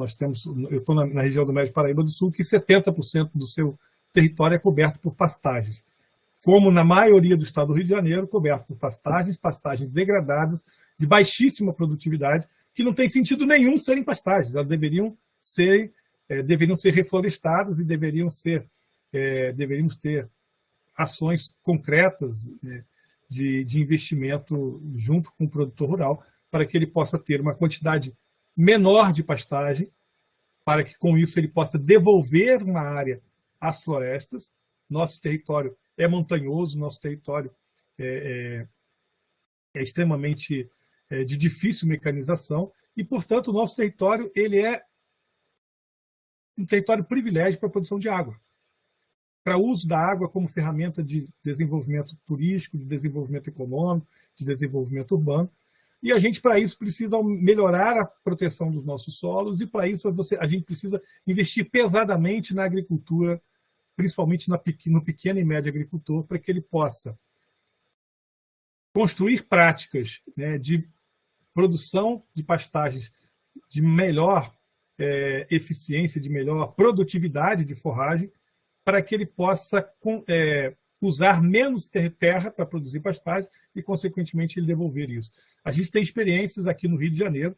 O Rio Rural é uma experiência extremamente difundida, né, numa ação da Secretaria de Agricultura, via Emater, né, com financiamento do Banco Mundial, se eu não me engano. Mas a gente tem também os comitês de bacias, nossos comitês de bacias têm também iniciativas nesse sentido. Ainda tímidas, eu considero, mas a gente tem também alguns entraves legais que a gente precisa destravar junto à Assembleia Legislativa para que a gente tenha mais recursos para fazer esse investimento, para investir no território, no produtor, para que ele possa ter uma dignidade, condições de vida, de sobrevivência. O produtor não, né, a gente não pode enxergar muitas das vezes o produtor como sendo o vilão da história, né? Na verdade faz parte de um sistema, de um contexto histórico que nós chegamos até onde chegamos, mas nós precisamos desconstruir muito dessa cultura e muito das práticas que nós temos hoje para que a gente possa ter esse produtor como sendo o nosso alinhado e não o nosso como contraponto das nossas ações. Então, é importante que a gente construa e fortaleça isso no município. Os municípios também podem ter ações municipais próprias de fazer esse suporte para a gente reverter um pouco dessas questões. Deixa eu passar para o Hélio, deixa o Hélio falar um pouquinho. Isso, eu já ia provocar o Hélio, Arimateia, com outras perguntas, porque nós temos muitas nesse momento. Então, Hélio, o Valdemiro está perguntando, ele diz, Magé e Guapimirim são locais de ampla infraestrutura verde e que vem sendo alvo de parcelamento ilegal em assentamentos rurais do INCRA e TERJ. Esses órgãos não têm responsabilidade nessa ação, nessa gestão, né? E a Marilene pergunta, para que serve a dragagem de um rio que se encontra com o mangue e o mar? Qual o benefício se não há tratamento de esgoto no local? Então, deixo essas duas perguntas para o Hélio e depois a gente volta com a Arimateia. Vou começar as últimas duas perguntas. Você sabe que uma bacia hidrográfica drena naturalmente todos os sedimentos. Isso é um processo natural. Alguns rios recebem mais sedimentos, outros recebem menos sedimentos, mas isso é um processo normal que acontece na vida daquele corpo hídrico, né? Inclusive que mexe com o seu próprio curso. O problema é é a ausência das florestas, a ausência da cobertura vegetal e o adensamento urbano. Isso gera um aumento de sedimentos e aí você tem um rio que precisa ser dragado. E aí você comete vários absurdos, né, na dragagem e drenagem de um corpo hídrico, como canalização dos corpos hídricos ou como dragagens que não são feitas dentro dos técnicos apenas para poder atender uma demanda de transbordamento de uma chuva que aconteceu em determinado município. Então a gente precisa falar de planejamento, então, ok, do sistema de drenagem e dragagem dos corpos hídricos. Os municípios, na sua grande maioria, não têm sistema de drenagem. Você tem um sistema antigo, ok, onde as pessoas geralmente lavam as calçadas com água e jogam a areia daquela varrição com água para dentro do sistema de drenagem, que vai, obviamente, para o corpo hídrico e aí vai assorear. Pode olhar, a maior parte dos rios no centro urbano sempre tem as ilhas dentro dos rios, né? E então você tem um assoreamento natural e você tem esse assoreamento exacerbado com a ação do homem. O segundo ponto, na questão do Valdo, eu queria falar da questão do planejamento estratégico. E a Arimatea tocou nesse assunto também, a Lívia, que a gente é um sistema federativo, que não planeja, que não dialoga com os estados. Se você tem um sistema federativo onde os 3 entes mais importantes do país não conseguem fazer seu zoneamento ecológico, seu zoneamento ecológico e econômico ativo, que você não consegue construir investimentos de longo prazo, você não consegue fazer planejamento, gestão, investimento e resultados, você tem um fracionamento total do país, como disse a Arimatea, cada prefeito cuida do seu quadrado, porque ele tem quadro para mostrar um resultado, né, porque ele quer o voto para se reeleger novamente, assim perpetuar um processo político. Não é uma questão administrativa, é mais às vezes uma questão política do que uma questão administrativa, porque os planejamentos, plano diretor, né, o PPA e os projetos da cidade têm que ultrapassar uma gestão. Não é um projeto de governo, é um projeto de Estado. Isso é um grande problema que não só o Brasil tem, como muitos países da América Latina têm. Isso não é um privilégio nosso, a ausência de planejamento de médio e longo prazo. Nos últimos 30 anos, no estado do Rio de Janeiro, estão falando de quê? De planejamento, de continuidade de um processo onde a bacia hidrográfica ela passa a ser o ator mais importante do que o território municipal, onde os prefeitos daquela bacia hidrográfica indicam a importância da gestão compartilhada e de investimento. Eu vou dar um exemplo muito simples para você. A água de Patilha Alferes vem de Miguel Pereira. Se Miguel Pereira continuar desmatando, destruindo e queimando as florestas, você não vai ter mais nascente. Não tem nascente, você não tem água. E quem vai se prejudicar mais intensamente é o município vizinho, que usa água para abastecimento humano, para o desenvolvimento econômico, para a sua pecuária. Então, se você não consegue fazer com que esses entes, e aí sim, a Lívia falou uma coisa importante, que é a ação estadual, né? Para isso você tem um Estado. É aquele que coordena, é aquele que planeja, é aquele que define os investimentos nos territórios, seja para uma área de pecuária que não dá mais pecuária, que vai ser agrícola ou que vai ser floresta, mas eu vou pagar a partir do serviço baseado na natureza, a partir do plano PSA, né, Arimatea, vou pagar aquele proprietário pela recuperação daquela propriedade. E ele vai ganhar, talvez, mais do que criando boi ou produzindo determinados produtos. E essa é a importância, né, do pagamento do serviço ambiental. É a sociedade pagando pela recuperação de uma bacia para que a água fique mais barata, a água fique mais cara. Então, você está falando de planejamento, gestão, resultados, investimentos de médio e longo prazo. Outra questão importante que a gente fala são da matriz energética. O Brasil não foi capaz de detectar, e aí eu falo dos entes federativos, detectar a crise hídrica que estava se aproximando. A gente tem crise hídrica cíclica. É só pegar os estudos dos últimos 100 anos, você vai poder identificar claramente nos estudos qual é o período que a gente vai ter de seca. Okay? E aí você tem os reservatórios com baixo nível, a geração de energia não é mais possível, e agora você não se preparou, você não se planejou, você não fez investimento em médio e longo prazo, energia eólica, energia solar, a termoelétrica, você ainda tem um ponto de sustentação, você tem um gás, né, que é produzido na plataforma continental brasileira, né, mas principalmente o nosso modelo é hidráulico, mas um hidráulico que foi do século passado. E aí não adianta você criar pequenos PCHs, você descaracterizando totalmente um corpo hídrico para gerar baixa potência de energia. Isso não vai suprir, não vai suprir uma região hidrográfica, ok?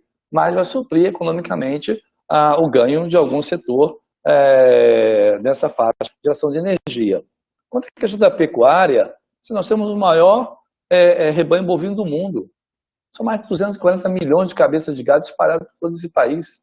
Né? Um boi para 1 hectare, como disse o Arimateia. A gente tem áreas montanhosas com criação de boi no Rio de Janeiro, que é completamente economicamente inviável, né? Para a geração de renda, para a geração de ganho econômico para o Estado. Talvez fosse melhor ter mais floresta, ter uma agricultura mais sustentável, do que você ter 200 ou 300 cabeças de boi em determinada região. Na questão do Rio Macaé, e eu estava em Macaé ontem, conversando com a prefeitura de Macaé, viu, Lívia e Arimateia, falando muito da importância da gestão do comitê de bacia, da integração do comitê com a política municipal, com o licenciamento do INEA, com reserva de mercado de água, né, com as outorgas que são dadas no território, um complexo de ações municipais e estaduais, falando da matriz de responsabilidade. Nós definimos ontem que vamos criar uma matriz de responsabilidade sobre essa gestão desse rio. O que o INEA pode licenciar? Até quando pode? Porque um coelho que tem 40 metros cúbicos por segundo não pode de 80 metros por segundo. Não tem água, na verdade, para abastecer tudo que foi licenciado. Okay? Além disso, toda a perda de qualidade da água.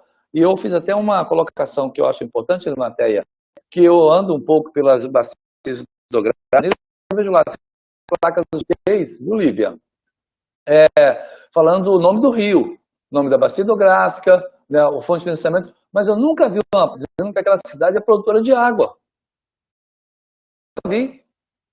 Eu nunca vi uma placa dizendo que aquela região abastece 1 milhão de habitantes nas cidades A, B e C, para que aquele visitante, ao voltar para a sua cidade, ele saiba de onde vem a água que ele bebe. Não é da torneira que ele abre do chuveiro, ou para lavar roupa, para a máquina lavar. É de uma bacia hidrográfica. Então, as pessoas, quando começam a fazer o seu ecoturismo, turismo de aventura e etc., ou mesmo turismo de contemplação, ele começa a perceber que aquela região que ele está é região produtora de água. Então, é preciso que a educação ambiental entenda como deve dialogar com aqueles atores que estão distantes da educação ambiental, que quer apenas usufruir daquele bem-estar.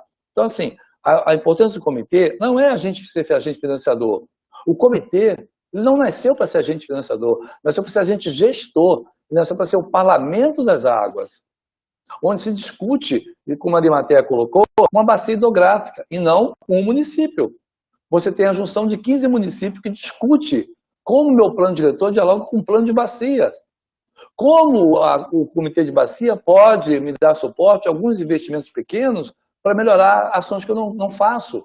Mas se a gente olhar o comitê, um investidor é um equívoco. É um equívoco. No meu ponto de vista, como diretor de segurança hídrica do INEA, olhar um comitê como investidor. Ele é parte de um processo, né, de educação, de formação, de planejamento, de gestão e de investimento, mas não substituindo a administração pública como aquele que tem a responsabilidade nível de Estado e nível de município. E aí tem uma questão importante, que eu, para fechar, que eu quero falar menos que a Arimateia é professor, fala melhor do que eu, didaticamente também, é o seguinte, a gente tem uma questão do Pacto Federativo, que diz respeito, a partir da Constituição de 1988, nas demandas do município, nas responsabilidades do município, ok? E no repasse de recurso. O repasse é muito menor, né, do que as necessidades e as demandas que os municípios têm. Então, você tem uma equação que não bate. E o governo federal fica com a maior parte dos recursos. Tem uma máquina pública federal, o que muitas vezes sobrepõe o papel do município. Então, se a gente não rever o pacto federativo, para que os municípios tenham a melhor definição financeira de investimento, e o Estado também seja o indutor, o Estado não pode fazer o papel do município. O Estado é o indutor, é aquele que planeja, é aquele que pensa, é aquele que cria nos territórios desenvolvimento de acordo com os estudos diagnósticos de cada território. Bom, então, muito pragmático, e onde estive em Macaé, de forma pragmática, para a gente criar nossa matriz de responsabilidade. Todo mês a gente vai se reunir, vai chamar o comitê de bacia, a gente vai chamar a sociedade, o INEA, ou órgão público, assim, vamos pensar a cidade. Uma cidade que não tem um que planeja a cidade para o futuro, a Arimateia, não é cidade. Uma cidade que não define exatamente aonde ela vai crescer e como vai crescer, e de que forma vai crescer, não adianta. né? É só você definir que é uma área de desenvolvimento econômico, que é um desenvolvimento rural, que é um desenvolvimento industrial, mas você não projeta para aquelas matrizes ali que indústria eu quero. É quem quer ir para lá, né, com o menor imposto a ser pago no final do mês, mas não é a vocação da tecnologia para a sustentabilidade daquele território.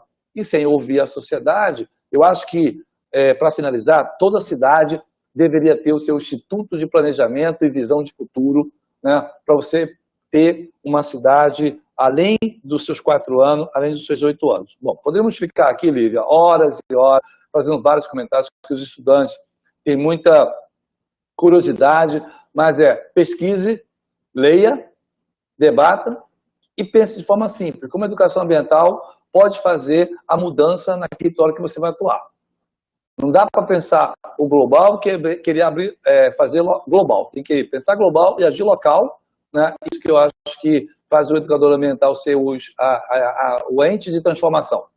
Eu já fui educador ambiental nas comunidades e pequenas ações bem colocadas, bem direcionadas, faz com que essas pessoas repensem, revisitem o seu território e aí tenham práticas mais sustentáveis. Muito bom, Hélio. E eu acho que é exatamente isso. Além do agente ambiental, né, do agente de educação ambiental, a gente ter um município como esse espaço de integração dessas diversas políticas que, na prática, ocorrem ali, na localidade. Então, o potencial do município de fazer a diferença para a gestão de recursos hídricos, ao meu ver, é enorme. Mas vamos continuar aqui com os nossos comentários. Aí, Arimateia, eu vou passar os próximos 2 para você, que o Bruno Nascimento faz a seguinte colocação. Vocês acreditam que o problema hídrico deixou de ser apenas ambiental, no sentido estrito, e passou a ser uma questão social, habitacional e até de segurança pública, considerando o contexto do Rio de Janeiro?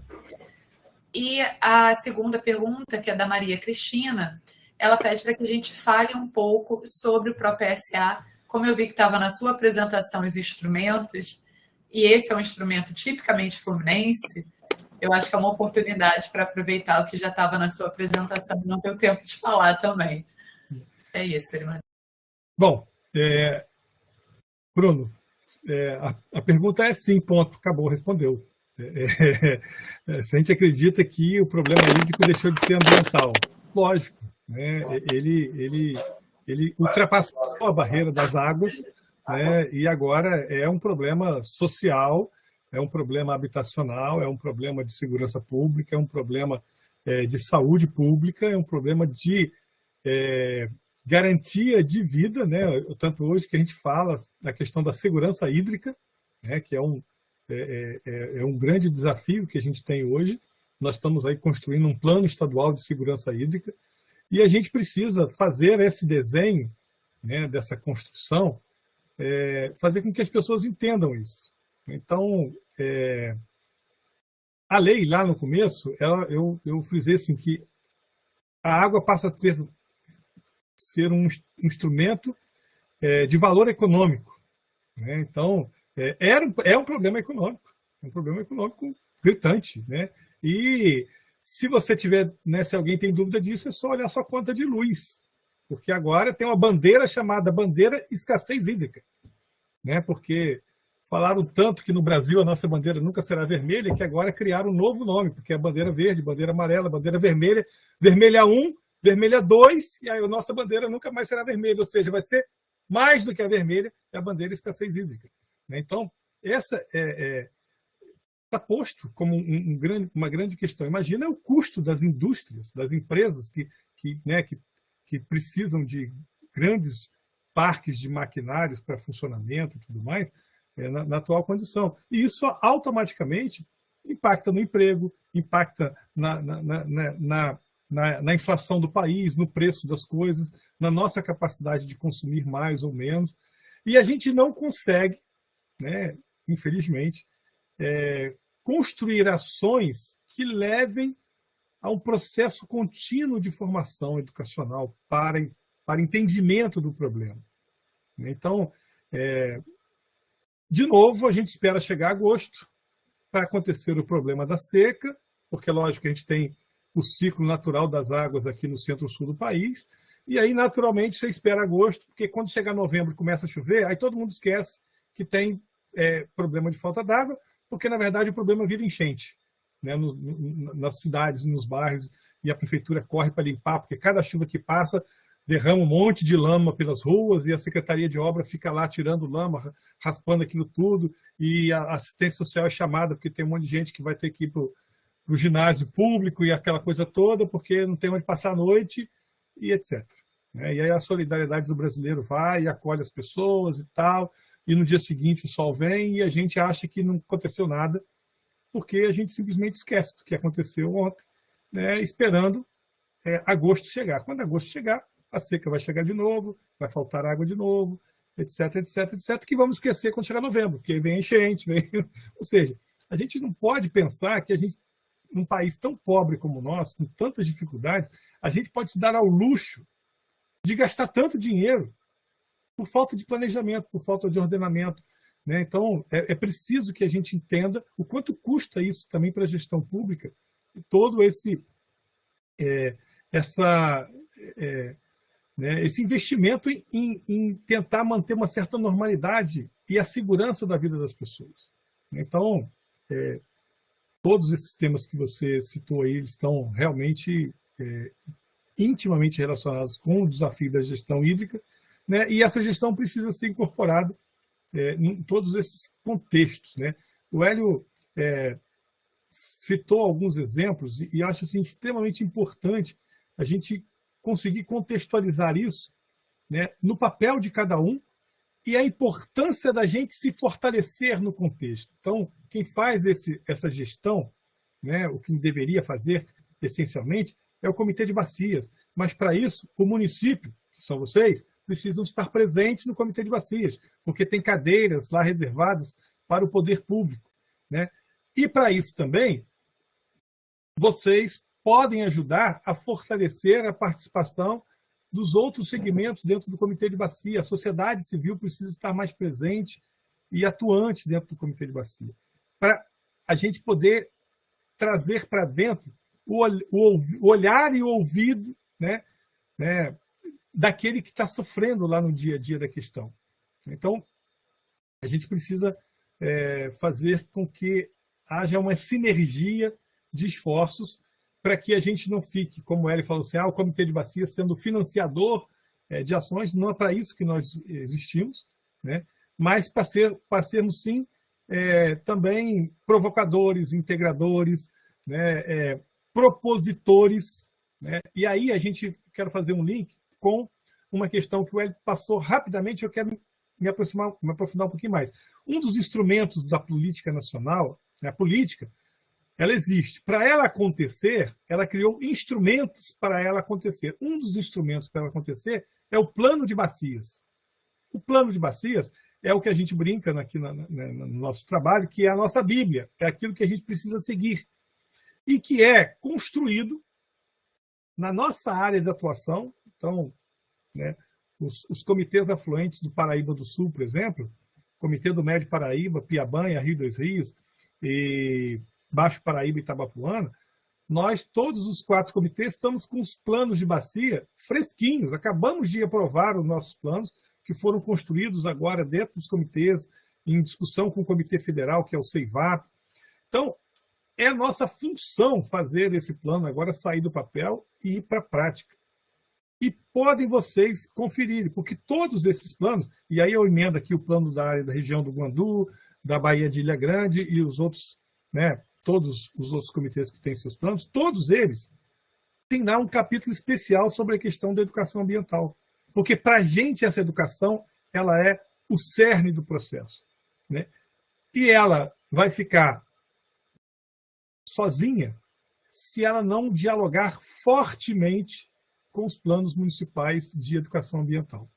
Então, faço um pouco dessa provocação para que a gente possa, né, para que vocês possam buscar o acesso aos seus planos de bacias, buscar acesso aos seus comitês de bacias e dialogar com esses comitês.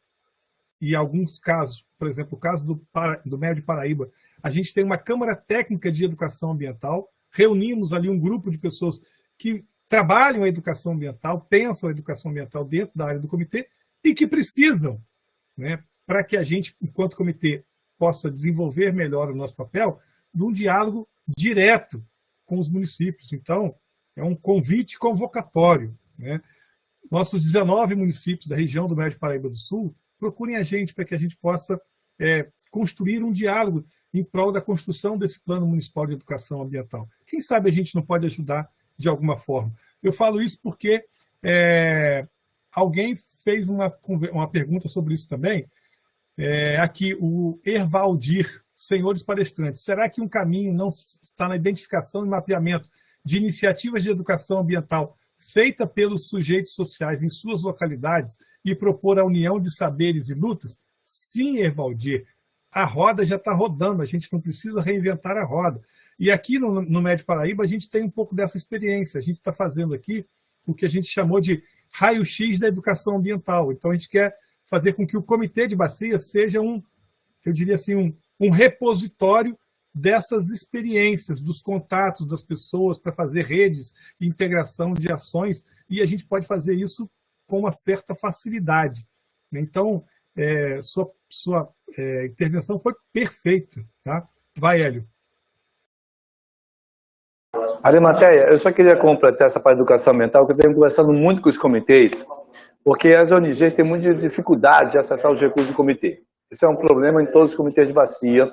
E eu tenho dito sempre para os comitês e para a GEVAP e o consórcio intermunicipal: são editais específicos para as ONGs da bacia hidrográfica, para que você possa fortalecer os quilombolas, os pescadores, as ONGs que trabalham lá na base, que têm uma dificuldade enorme, às vezes, para fazer um plano de educação ambiental que custa muito barato.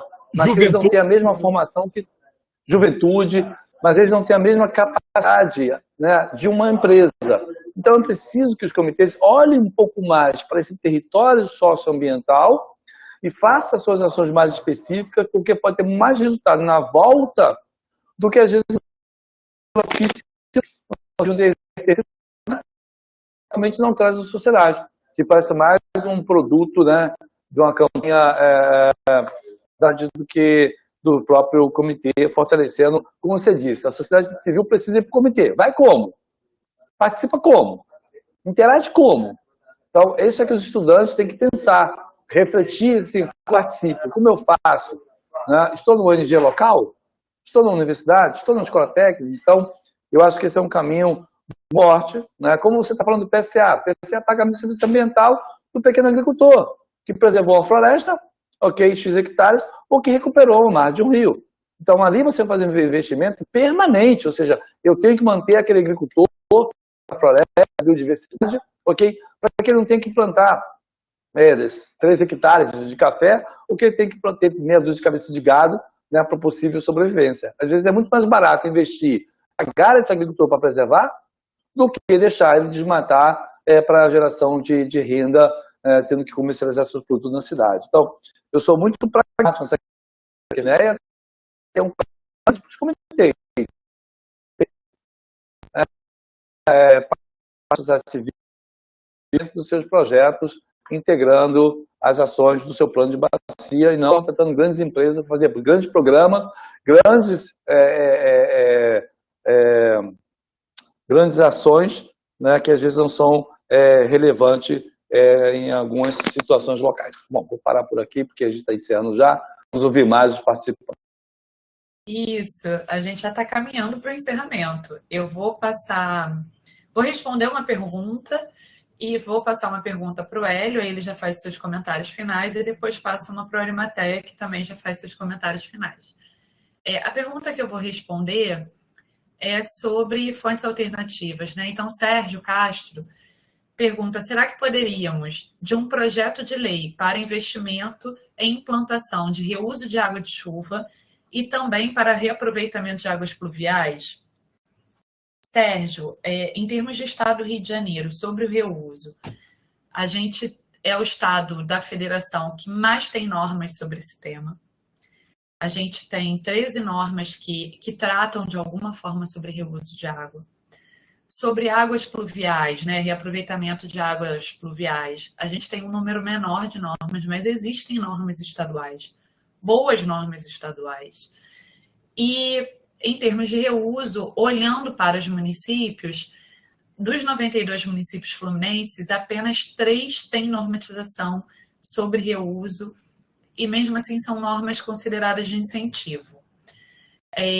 Com relação ao aproveitamento de água de chuva, né, aproveitamento de água pluvial, eu não tenho esse número de normas municipais, mas eu sei que é o ente que mais trabalha essa temática, né, até pelo problema de drenagem que o próprio Hélio Matéia falou aqui em alguns momentos, o Hélio também citou.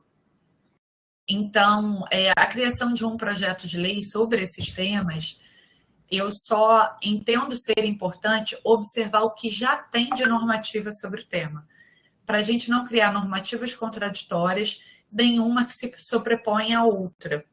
Como acontece algumas vezes, né? A gente pode perceber isso quando faz a análise das normativas.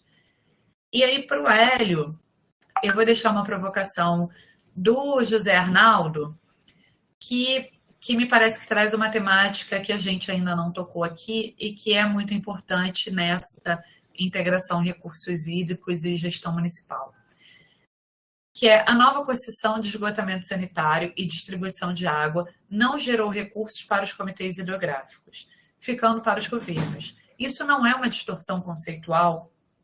E aí, Hélio, peço que você responda e já faça os seus comentários finais. Não, eu não vejo com a distorção, porque a concessão pública é do município. Tá? O município está fazendo a concessão pública do seu direito de administrar aquele patrimônio. E ao fazer a concessão pública, alguém paga por essa concessão.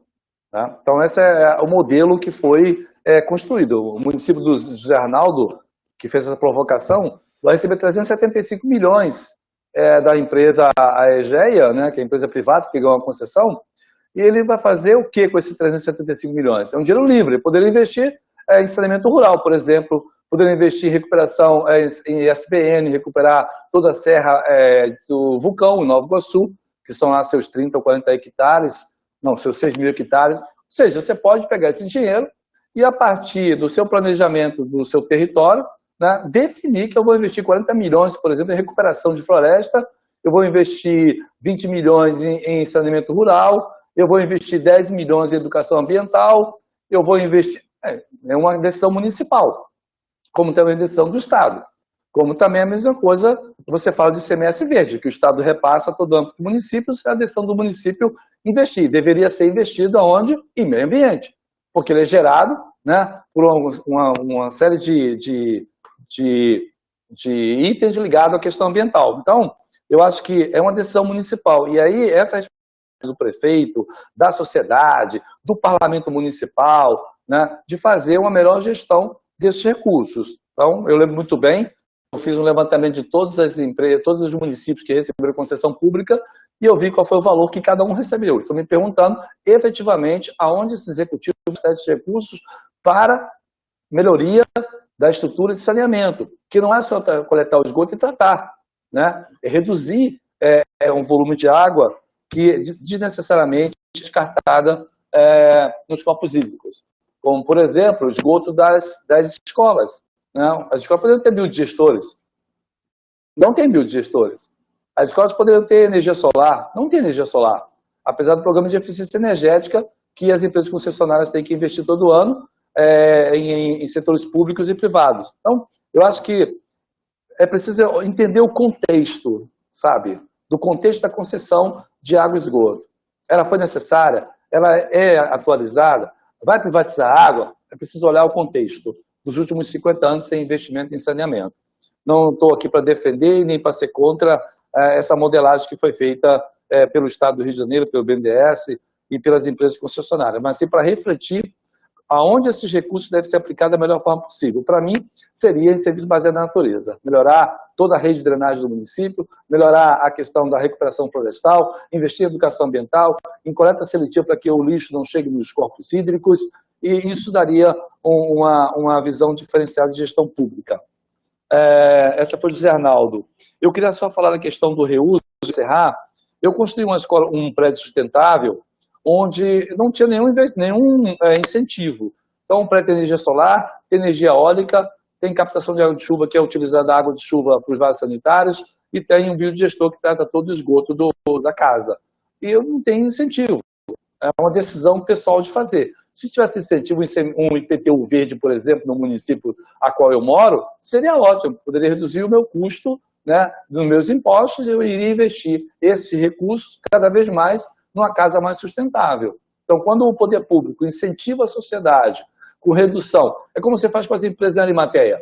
Você vai lá e dá isso para as empresas.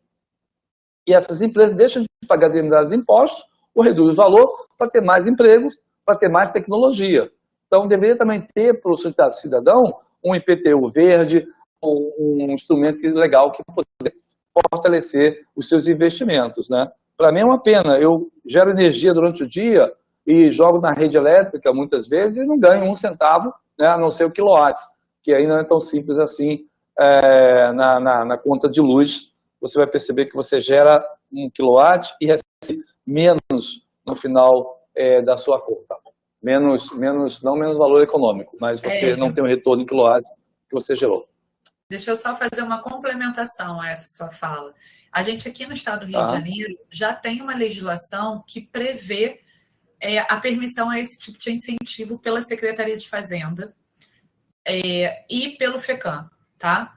Só que essa legislação ela é muito recente, ela é do final do ano passado, se não me engano, ou do início desse ano, e isso ainda não foi regulamentado. Mas esse é um ponto muito importante para a implementação dessas práticas, tanto do reuso quanto do aproveitamento de água pluvial. Voltando a palavra para você. Sim, bom, eu queria só agradecer, chutei a bola, dei canelada, o meu perfil, gosto muito das provocações, mas gosto também que as pessoas observem um pouco mais ao seu redor como a sua ação pessoal pode melhorar também a vida do outro, né? O outro faz parte de mim, eu faço parte do outro, e eu defendo o Parlamento das Águas, viu, Arimateia? Sou fundador do Comitê de Bacia do Guandu desde 2002, quando eu era secretário de Meio Ambiente de Paracambi, e sempre defendi o Comitê de Bacia como um espaço de diálogo, de construção de soluções para a bacia hidrográfica, junto com os municípios e com a sociedade civil. Obrigado, Lívia, e a todos, e um forte abraço. Faltam só 10 minutos para terminar. Obrigada, esse encontro. Arimateia, então o que eu vou pedir para você é para que você complemente a sua fala falando um pouquinho do próprio PSA. E aí finalize com seus comentários. Beleza, Lívia. Na verdade, assim, como o Hélio colocou, né, comentou, o PSA, o chamado Programa de Pagamento por Serviços Ambientais, né, que são mecanismos de reembolso para aqueles que permitem a ampliação de uma área natural que preste serviços ambientais para um determinado fim, né? Então, um dos nossos típicos serviços ambientais por exemplo, a ampliação das áreas florestadas, porque elas têm uma relação direta com o aumento da proteção do solo, o aumento da quantidade de matéria orgânica no solo e, consequentemente, a maior capacidade de absorção, de infiltração de água no solo e recarga dos nossos lençóis freáticos. Então, nós temos alguns programas, né, programas governamentais, programas de comitês de bacias, que estão dentro dessa lógica, né, que atuam nesse processo para que a gente possa cadastrar, né, possíveis beneficiários dessa ação e para que essas pessoas possam ser remuneradas a partir desse olhar de que ele pode devolver recuperar uma área florestal, por exemplo, e com essa iniciativa ele vai devolver os serviços ambientais àquela determinada região, e aí a gente entra com um processo de financiamento, seja via o poder público, seja via o Comitê de Bacias ou outras iniciativas que possam ter. Esse foi uma etapa importante, foi um passo importante, e que a gente já, na verdade, eu considero que a gente está dando um segundo passo já, que é o exemplo. A gente tem uma ação pequena aqui no Comitê do Médio Paraíba, mas estamos envolvidos numa ação do Comitê do Paraíba do Sul, né, do CEIVAP, que é o programa Mananciais, né, porque ele incorpora uma complexidade maior de ações nesse apoio ao produtor rural. Então, e aí algum colega perguntou ali sobre a questão se tem alguma experiência, que ele cria gado também e tal, não sei o quê. Né? E a gente está começando, está engatinhando ainda nessas iniciativas para que a gente consiga financiar um conjunto de ações numa determinada área, e aí a gente está usando áreas de relevância para o abastecimento público de alguma localidade, né, o que a gente chama aqui das IPs, né, e a partir daí os comitês de bacias estão identificando algumas dessas áreas, como eu disse, ainda poucas, ainda pequenas, mas já identificando algumas pequenas áreas e organizando um conjunto de ações para interagir com os produtores, os proprietários rurais daquela região, para que eles possam ter alguns benefícios e que a gente também possa garantir, né, com esses investimentos, alguns outros retornos por serviços ambientais. Então, esses serviços ambientais eles existem, eles podem ser por pagamento direto ao produtor, mas ele pode ser também por serviços, por apoio indireto. Então, por exemplo, a gente está hoje pensando o seguinte, como que a gente pode atuar para poder ajudar a manutenção da estrada rural, que para o produtor rural é extremamente estratégico para a vida dele, para o escoamento da produção e tudo mais, e que para a gente, enquanto gestor de recursos hídricos, são altamente degradadoras, porque elas são concentradoras de água, geradoras de erosão e acabam entulhando os rios com uma série de sedimentos e tudo mais. Então, quando a gente consegue também construir políticas públicas que a gente equilibra essas duas questões, eu diria que é o melhor dos mundos, né? Então, mas além disso, Lívia, se me permite, o Zé Arnaldo fala também aqui de uma questão que eu acho que é extremamente importante, que é a questão dos planos municipais, né? Nós estamos aqui pensando no Plano Municipal de Educação Ambiental. Para que esse plano municipal não seja só mais um, né, é extremamente necessário que se faça a integração dos planos municipais, né? Então, você tem o Plano Municipal de Saneamento Básico, ele coloca o exemplo de Nova Iguaçu, que definiu as suas microbacias dentro do Plano Municipal de Saneamento Básico. Então, Nova Iguaçu pode usar esse mesmo processo de definição, de divisão de microbacias, para poder fazer um olhar sobre a sua educação ambiental dentro desses territórios.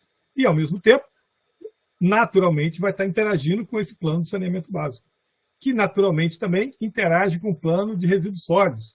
Então, e aí a gente vai pensando, né, nas diversas tarefas que a gente tem e tem que conversar com o Plano Municipal de Saúde, que tem que conversar com o Plano Municipal de Educação, que tem que conversar com os diversos outros planos, né, que nós somos, enquanto gestores públicos municipais, somos obrigados a fazer, pensar e projetar e planejar a nossa cidade como tal. Então, que a gente possa ter deixado pelo menos aí uma sementinha, né, de provocação no processo de vocês, dessa construção, desse desafio que é a construção dos planos municipais de educação ambiental. Dizer que eu acho que é extremamente estratégico, né, todo esse diálogo, né, com o município vizinho, né, com o comitê de bacia, com o Estado, né, com a academia, com as universidades, mas essencialmente com a sua comunidade. O seu plano tem que refletir a realidade do seu ambiental e social local e tem que ser construído não pela mão de 2 ou 3 iluminados, mas precisam ser construídos a partir de um intenso desafio de diálogo e construção participativa e colaborativa. Se fizermos assim, a chance de dar certo é muito maior, tenho certeza. Então, quero agradecer, né, a equipe, né, organizadora que nos convidou para estar aqui com vocês nessa tarde. Agradecer aí a divisão da mesa virtual com a colega Lívia, com o colega Hélio, né? Esperamos ter minimamente colaborado aí para botar umas pulguinhas aí na cabeça de vocês. Obrigado e boa tarde. Obrigada, Arimateia. Obrigada, Hélio. Vocês foram incríveis. A mesa foi sensacional. E se eu pudesse, assim, a gente alongava para discutir, porque ainda tem muitas questões, não só perguntas dos cursistas, que também tiveram uma participação assim, fundamental, né? A gente chegou aqui com algumas questões pré-concebidas para a gente discutir e, na verdade, a gente só fez a primeira delas, o resto foi tudo provocação dos cursistas, o que é maravilhoso, demonstra o interesse na temática também. Então, queria agradecer a vocês, dividir esse momento, essa tarde de sexta-feira com vocês, que foi muito positiva e que agregou bastante conhecimento para mim, eu acho que para todos.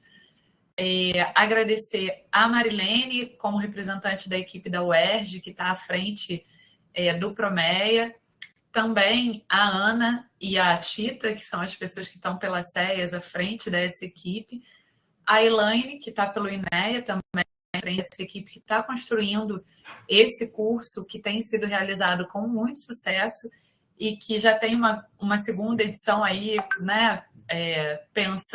Já está se pensando numa segunda edição pela demanda que está tendo pelo curso. Então, queria agradecer a todos vocês e desejar aos municípios sucesso na construção dos seus planos de educação ambiental e também dizer que a gente espera ter contribuído um pouco para abrir a mente para a construção desse plano. É isso. Muito obrigado, Lívia, muito obrigado, Hélio, muito obrigado, José. Em nome da equipe, eu agradeço muito.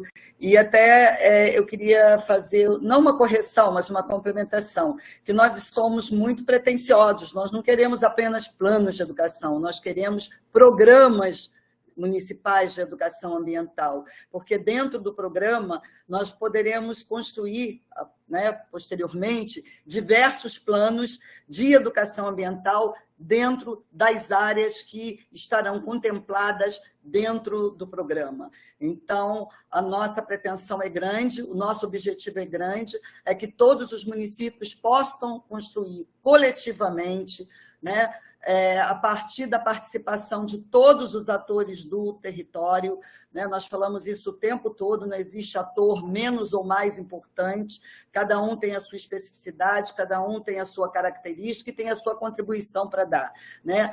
A partir do seu saber, a partir do seu fazer.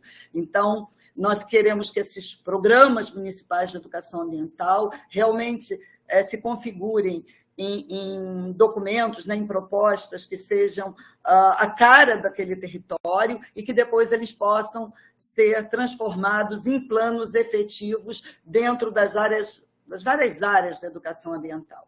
Então, muito obrigado. Mas antes de encerrar, só um segundo, eu preciso dar uns recadinhos aos cursistas, né, aquela tarefa administrativa. Por favor, peço que entrem nos fóruns, os fóruns estão abertos.